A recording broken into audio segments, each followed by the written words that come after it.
Hi, I'm Diana Montford, the world's first transgender television journalist. Born male, became female. I always explain that. We know the drill. Anyway, I always have to tell them I was born male, became female because I wear my hair so short. People say, "What direction are you going in?" Oh. Anyway, I'm non-binary. That solves everything. Okay, I'm post-gender. Costumes. Do we love them? Everyone loves costumes. Yes. My guest is costume designer extraordinaire, Mr. Paul Nagle, who, in addition to designing costumes, is also the executive director of Stonewall, what? Community Development Corporation. Yes. But when he's not doing that, he is a world-famous costume designer. He has won the Lifetime Achievement. What was it you won? The Costume Cult Lifetime Achievement Award. Yes. And he is going to explain to us how we too can design costumes and be fabulous. And if you yearn for fabulosity in your life, this is the show for you. Okay, so I need a fabulosity fix. What do I do? I would join Costume Cult. Okay. We do themed costume parties every other month. Uh-huh.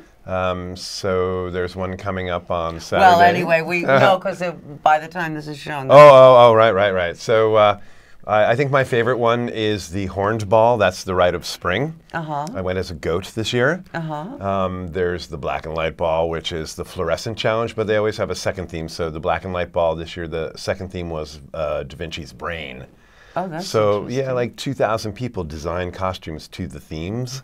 To look like Da Vinci's brain? Well, to represent... Oh, things like the Mona Lisa. Yeah. Man and all that. Yes, the Vitruvian Man. Yes, exactly so. Exactly. So now, how did you get started in costume design? I've been doing it forever, and it used to really annoy me that my mom made costumes for us. I really wanted a store-bought Disney costume with the plastic mask, and it used to really... Like a Ben Cooper or something? Yeah, that's what I wanted, and I could never have it. But now I'm so pleased that I have that, history, and our whole family does costume. Yeah. Oh, really? The whole family? Yeah. Well, yeah, my sister and me mostly, yeah. Is she also a costume person? Yeah, she is. Yeah, the last one we did together were 2 giant praying mantises. She sent me a picture of the 2 praying mantises on the wire together and challenged me to design a costume for it. For both of you? Yeah. Now, how do you find the materials? Where do you, in today's blue jean and t-shirt world, where do you find material to make costumes? Well, we have, if you're a Costume Cult member, you actually get discounts at Abracadabra and Halloween World. But it's a Costume Cult is a Burning Man camp, so there's a lot of swapping in Burning Man. You wear, this came from somebody else. Oh, you're pointing in the to community. your red ruffled trousers, which you will show us now. Red ruffled trousers. Yes. Which look to me somewhat like Roomba pants, actually. But, They might be. So right now they're gay pirate pants. Oh, I see. Yeah. Babaloo, babaloo. Yes. Okay. So, I do a lot of costuming for political activism as well. How so?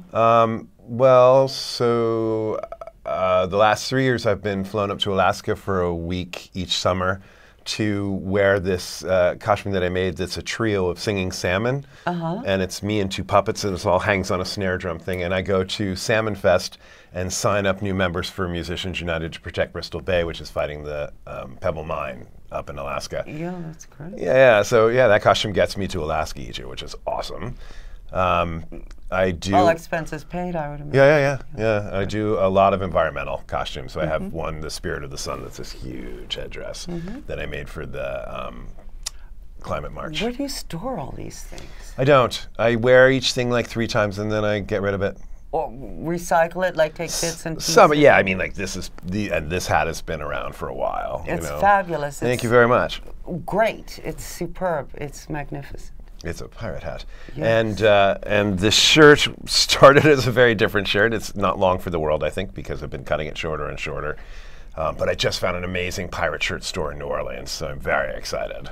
Because this is like cheap, nasty, Chinese chemical material. whatever it is. Thanks for alienating Chuck. Anyway, wonderful non-denominational, non-nation-specific acetate. Yeah. But, well, do you ever do drag? I do. I've done a couple of like pretty drags. I have a character named Superhero Lace, and she's pretty elegant. But mostly they're like clown drags. So I have Brigitte the Perfoodle, which is the poodle that farts perfume. I see. And she has a toilet brush tail that's on a puppet string. So the toilet brush tail goes up, and then she sprays a little perfume. And Flicka, the go-go dancer who doesn't realize she's a horse. I see. My friend Flicka. Yeah, she's in a mini dress, but she's got like a tail and hair coming out of her. Listen, there are dress. fetishes for everything. You know? Yeah, so like Honeybee I had this giant hive dress that I made. You silly drag, not serious. I want to do one called Snag. Which is? Which you would be like covered with Velcro and just like get caught on everybody. Well, she's stuck on you. Yeah. Well, why don't you do pretty drag? I do sometimes. I do. It's a genre that, you know. Just doesn't interest you. Well, I think I did more of it when I was younger. I'm 60, so pretty drag is, you know, a little harder to pull up. But it also Speak for yourself. It's a different. I mean, it's weird to be in pretty drag and have guys come on to you. I mean, for me, it's weird. Aren't you gay? Yes, but that still weirds me out. Because they're mainly straight guys once you're in drag. No, gay guys too, but just like they don't respect you because now you're a woman. Doing that well, it's true. They don't want to hear about anything that's happened to me in the past. They just say, "Shut up, take it. You were asking for it." You know, all that what were you wearing, you slut? Yeah. Oh dear. Anyway, you were so now if people all right, let's say that I have some really nice curtains and bedspreads and sheets, and I want to make a costume. Get a glue gun. Okay. Everything I do is glue gun. I don't sew at all. Oh, no sewing. Yeah. I have friends who do that for me. So, like, I did a costume called the Radio City Music Hall Christmas Spectacular, where I made a 22-inch maquette of the set with my head coming up out of the middle of it as a Rockette, and my friend Kate made my Rockette dress outfit for me, and I did everything else. It had a sound system with the Rockettes singing "Let It Snow," and little Rockette puppets, and their legs were on puppet strings, so they would all kick their legs in time to the music when I pulled the string. No, well, but just thinking of that is amazing. Yeah, it's a little crazy. It's some of the costume. I end up usually spending $300 or $400 on a costume before I'm finished with it. Do you do costumes for others or just yourself? I help people sometimes, but it's to actually like try and do it as a business. If you want to achieve a vision, you end up spending money because you know exactly how you want it to look. Right. And so to spend $300 or $400 on a costume and then tell the person they need to give you another $500 or $600 for the design of it, very few people are willing to do that. I would like to eventually, when I semi-retire, have a business generating costumes and props for activism, and trying to figure out a way. You know, like there are a lot of nonprofits who would love to have that kind of support, but they don't have the money to pay to make it happen. So also trying to match it on the funding side, to be able to pay. Now you designed that and applied that makeup. I did, which is fabulous. Absolutely perfect. Thank you. I mean, really, it must be very hard for you to just live in the day-to-day boring world with boring clothes. Well, I'm an executive director of Stonewall Community Development Corporation. We had a fundraising cocktail party last night, and I was in a tailored suit. And I've had long hair, but I just cut my hair really short. So why? Because I had sinus surgery, and I'm healing, and I realized that I was just walking around with this big allergen bag on my head. I see, that makes sense. Yeah, so it actually has really helped. I shaved it off the other day. And actually right now I have a big black eye, but you can't tell because of the makeup job. Which is wonderful. Yeah. Absolutely perfect. I used to be a makeup artist for a while, and excellent makeup. It is all drag, you know, a corporate suit. Yes. Absolutely. You're born naked and everything else is drag. And I had big Jackie O sunglasses on last night with my tailored suit. Because of because of the black eye. But actually all the pictures from the step and repeat are kind of awesome because it's everybody and then me in these Jackie O sunglasses. So that's great. Yeah, it was fun. So now, you really have to have a talent for this, because if you don't, you can try and it won't work, right? Yeah, that is true, and it really is just the more you do it, and it's always very clear from other people's reactions how well it's working. Mm-hmm. Sort of like drag. Yeah. And I go through this process with a lot of friends actually, where I'll introduce them to Costume Cult, and they'll walk in and they'll have like a pair of bunny ears because that's all they're going to do for it, you know. Then they don't belong there, do they? Well, no, everybody's welcome, and you kind of see it happen a lot. Like they'll come in bunny ears the first time, and then the second time they'll come in bunny ears and a tail, and then slowly they start bringing it on because you're going to have much more fun if you bring it. Sure. You know, because everybody else is really bringing it. I mean, the costumes are nuts. They're all sorts of mechanical things spinning, and you know, they're crazy costumers. So now, your sources for materials and prefabricated pieces that you can combine, where do you find these things? There's actually sometimes. If you keep an eye out, well, also because of Costume Cult, I know, when a costume company is going out of business, you can swoop in and get a lot of cool stuff. I was playing the rabbit in an art piece called Wonder Mare, and they gave me a little $40 budget, and lo and behold, I found a costume company that was closing, and I got a silver coachman's jacket and breeches that are very ornate for $40 for the whole thing. Fabulous. Yeah, so that and Materials for the Arts. If you have a connection with a nonprofit, you can shop at Materials for the Arts. That's a great place for fabrics. It's in a warehouse in Long Island City. It's a project of the New York Sanitation Department and Department of Cultural Affairs. And they basically, when companies are getting rid of furniture and stuff, they'll give it to Materials for the Arts, or props, costumes, material people will give. And as long as you have a 501c3, you can go there and shop. And the only thing is you have to write the donor a letter, a thank you letter. Well, that's it's cool. Seems reasonable. It's an awesome program. Yeah. Okay, if you were dressing me, what would you do? What story do you want to tell? Marie Antoinette meets Jean Harlow by way of Greta Garbo. Oh, I'm doing that. Yeah, I was gonna say that's not a stretch. Oh, bless you. No, really. Well, what do you think my story should be? My costume story. Well, if you were coming to the party with me tomorrow night, which will have already happened when this show airs, I know, I would do a robot makeup on your face. I would give you big space shoulders. Right. Sort of like the robot in Metropolis? Yeah, exactly so. Exactly so. I think you would make an excellent robot.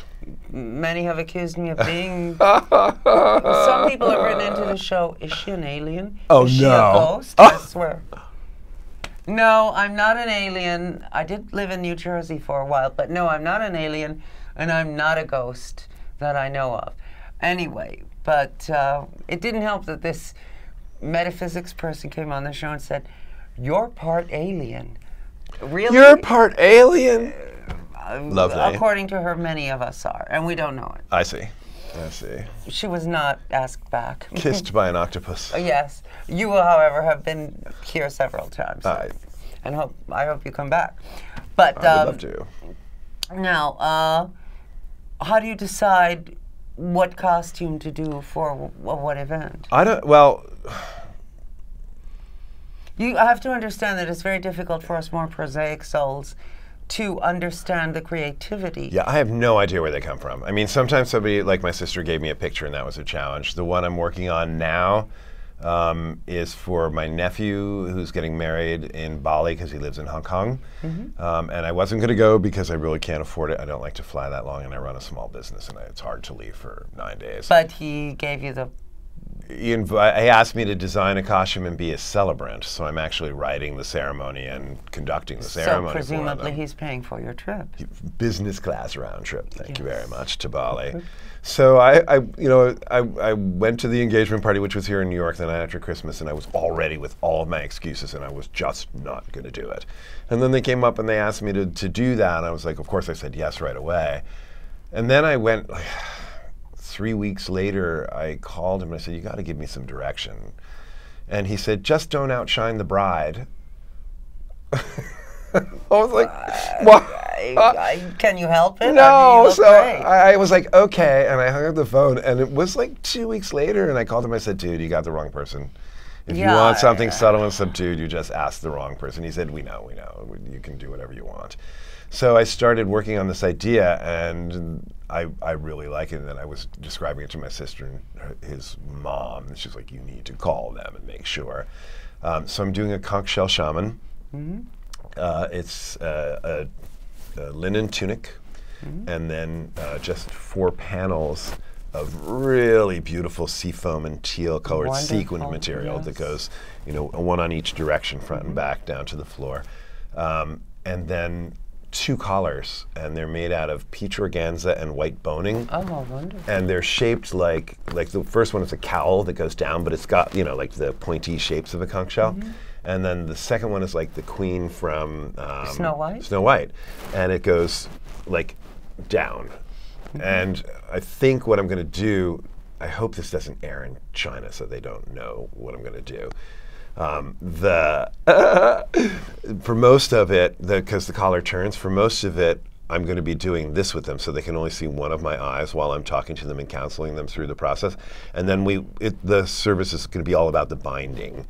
And when we get to the binding, we're going to turn the collar so it's just us and everybody else is sort of on the outside. The binding? Yeah, I've decided, I actually worked with a shaman to sort of work through how I would approach this. You tie them together or something? No, but the goal of the ceremony is for them to publicly bind to each other for the rest of their lives. So everything is leading to that binding moment. I just thought of that song by Meatloaf. I'll be with you till the end of time, and now I'm praying for the end of time. So, but I ordered a conch shell, a Queen Anne conch shell horn. And are they real or are they plastic? No, it's real. And you play it like a French horn, and I actually played French horn in high school. So That's great. Yeah, I haven't opened it yet because it came the day of my sinus surgery, and I know if I try and blow a conch shell, I'm just going to get a rush of blood. So I haven't done it yet, but I'm pretty sure I'll be able to play it. I think so. And it's beautiful. The ceremony is on top of a cliff over way huge dramatic drop down to the ocean. And then there's a reception area for the guests about 200 yards down the mountain. So I'm going to call them up to the ceremony with the conch shell. Oh, wonderful. And the conch has a lot of meaning in like almost every spiritual path, but they're very different. So that'll be part of the service too. It's also a symbol for female genitalia. So. Is it? Yeah. Well, I haven't come across that yet. Oh yeah, in Latin culture. All right. Concha is slang for... Oh, of course. I'm not sure that I'm going to go there during the ceremony. Well, you're gay, yeah. How drunk are you? Yeah. But they were. I said, can you like tell me what your vows are? We haven't read them yet. Because I said, what am I going to do for a ceremony? And they said, well, this is the one that the wedding planner wrote for us, and it was this stupid like computer generated. Like they did an interview about how they met, and then that was the ceremony. It was just sort of regurgitating how they met. And I said, well, are you like married to that? And they said, no, we hate that. So come up with something original. So that's the next costume. And I was, I've had since Christmas to do it. Now suddenly it's 3 weeks away. All right. Now, surely you can't. Now you say you wear something 3 times and then, but the components, do you not store them so you can draw from them and create new things? It depends. I mean, I live in a 1-room studio, so you don't store a 22-inch maquet of a set. You just don't. No. My sisters offered to have it down at her farmhouse in Pennsylvania. That would be nice. I will never get them back if I put them there. You know, I mean, they'll go there and they'll sit. And the mice will nibble on them. Yeah, but I've had a couple of costumes. Like I did one when we were going into the Iraq War. I did a protest costume called Peas on Earth, and I did a 70-foot, a 70-inch square round globe of like it was hard plastic. Right. And I cut, you know, armholes and leg holes out for myself. And I made a complete globe, you know, proportional of land and water and ground masses out of glitter. So it was blue glitter, green glitter, and yeah, it was awesome. And then I made 18-inch vinyl pea pods, like 6 of them hanging from vines around my neck. And my arms were, I had big clown shoes, my arms were white, my legs were white, and my face was white. I had a big giant red bowl of peas on my head. And then when you pulled the spoon down, a sign came up and said, Peas on Earth.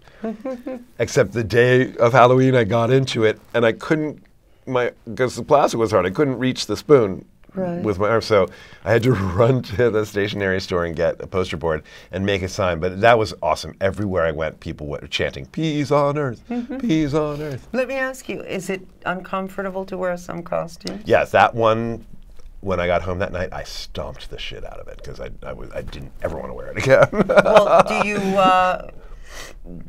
Does it matter to you if something is uncomfortable, or is there a certain level you're willing to accept? Oh yeah, no, absolutely. I mean, we do the Invasion every year, and that is full drag on the 4th of July at noon.